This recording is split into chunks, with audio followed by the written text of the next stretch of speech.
20 weeks of competition, the race for the NTFL Minor Premiership comes down to this weekend's final round. But while Waratahs and Southern Districts will battle for the top spot, an informed Palmerston has become the team to watch. A rain-soaked Marara today greeted star players from the NTFL's top four clubs, but that's the only dark cloud Palmerston's Russell Jeffrey has faced leading up to the final. Because we're rolling on into the finals, we've won 6 straight, it certainly helps lift the morale and confidence around the place. I reckon they're an informed side, so they're the only ones that we're worrying about at the moment. But if reigning premiers Southern Districts want the minor premiership, they'll also need to worry about Waratahs. The team's level on points, Tahs coming off a loss to the Magpies. I guess it's just a wake-up call that, we have to really pull something else out of the bag or something extra out of the bag to perform at the top level. The inclusion of Lincoln Withers from a spell at Carlton could be that something extra, while Districts are without NT rep players Wilson, Cockatoo and Rusker. If Tahs lose and Palmerston defeat St Mary's, the Magpies could slip into the top 2 on percentage. But it won't be easy, the Saints also harbouring aspirations. Last year we lost the grand final, so hopefully we've got to improve on that. They meet tomorrow at 7. Waratahs and Districts have the early game at 4:30, while Darwin clash with Wanderers tonight at 7:30. While that regular top of the ladder, competition will be fierce. Fittingly, the top 2 teams, Southern Districts and Waratahs, clash in a battle to decide the minor premiership. The other teams making up the final 4, Palmerston and St Mary's, square up to each other. Football Park looked wet this morning, but these key players are more concerned with tomorrow's game. It's crunch time in the NTFL, especially for the top 4 teams. Districts and Tahs are each on 52 points, and the Magpies and Saints each hold 48. The top 2 meet each other tomorrow afternoon, and then 3rd and 4th play in the evening. Tahs are more determined than ever to beat Districts after last weekend's loss to the Magpies. We're sort of treating it as a hiccup in our overall aim of what we want to achieve, and I guess it's just a wake-up call that, we have to really pull something else out of the bag. They've beaten us once, so it's 1-1, so this will be the decider. So if we could beat them, we'll get the double chance. Palmerston are on a roll. They've won 6 in a row and go into tomorrow night's game confident. If we had done it 12 weeks ago, it'd probably mean nothing now, but because we're rolling on into the finals and we've won 6 straight, it certainly helps lift the morale and confidence around the place. Regardless, the league hasn't seen such stiff competition for years. Since I've been up here, I can't remember any of the 4 teams can win. Usually it's 1 or 2 are the only chance to win in the grand final. So it's the first time that any of the 4 sides can go on and win the premiership. Maura Angle, ABC News. Meanwhile, in the NT News as we pick a dream team, the best of the teams from the week's football matches. Let's have a look at that team from last round of matches, John. There they are. Yes, and of course, obviously dominated by Waratah players and also St Mary's and Darwin players there. Have a look at that, the all-conquering Gerard Atkins at the forward line, surrounded by the Richard Russell, Adam Karanua. Stephen Ndaka's had a great game for the Buffaloes, and Joel McLennan, terrific forward line.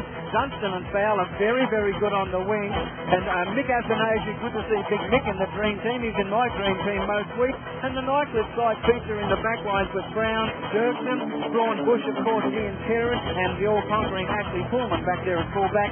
Not a bad team, Charlie. Might be a good team to send down and play in the SANFL. Pretty good team. It's got some terrific players in it. Well, earlier on today, Hilary Bloomfield caught up with one of the St Mary's players. In fact, he's been a key player for them for a long, long time, Ricky Nolan.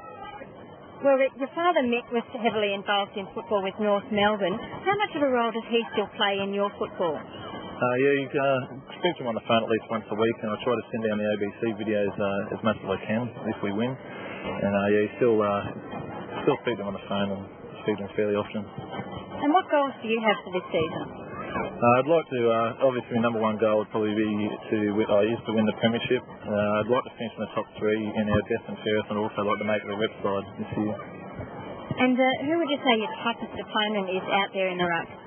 There's a few up here in the NTFL. Probably, obviously you've got probably Matty Wakeman or Dave Wilson or even Jamie Rhodes, who I'm up against tonight. They're all tough opponents.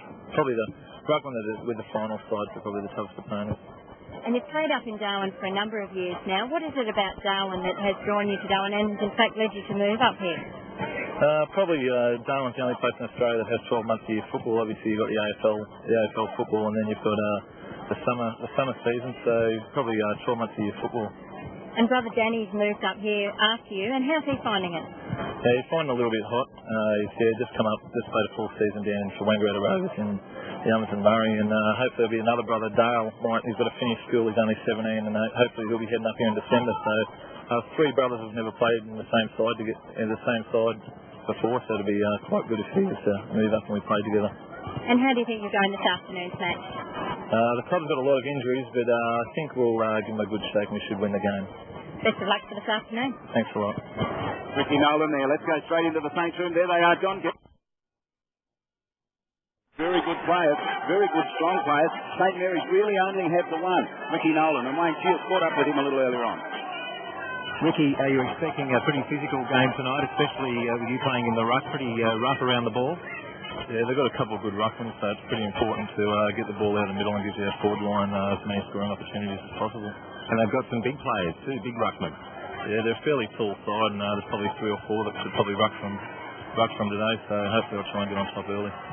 Which is it's sort of ironic in a way, because you've lost a lot of weight since last season, so how are you going to cope with that? You've got the big men running at you, and you're a little bit smaller this year. Yeah, probably get pushed off the ball a little bit easier, but yeah, hopefully I'll cope with that. Was that tough? Are you a better player for it, do you think? You're a bit more agile? Yeah, certainly moving around a lot better, and I think a lot fitter than what it was last year. Your father was a big man as well. He played for North Melbourne. Was that how you managed to tee up some time with Crackers Keenan? I know that you've spent some time with Crackers. Yeah, Dad teed up. I went down to St Kilda Show and did a little bit of ruck work and went to a few videos and went out for tea with him. He gave me a few hinders. It was quite good. What did you learn from Crackers? Just make sure that I make every ball a contest, make sure you get your body into position early. All right. And finally, what have St Mary's got to do tonight to turn it around? You've had a couple of bad weeks. What are St Mary's going to do differently? Hopefully be a little bit harder on the ball. A few inclusions. There's a little bit more pace in this week. Sean Hill and Luke Tyrrell, players like that, add a little bit more pace. So hopefully if we're hard at the ball, get the ball out of the middle and get it down to our forwards so they can kick goals. Thanks, Ricky. Well, the future of St Mary's might very well be resting on the shoulders of that man there. Not short of hard. He's a very good player. He'll give plenty tonight, but he's got 3 big men to deal with. Lane's one of them, Brooker's the other one, and of course he's got Stevens in the ruck. Let's go inside that Waratah change room, John. Those men in there, they are ready and pumped for the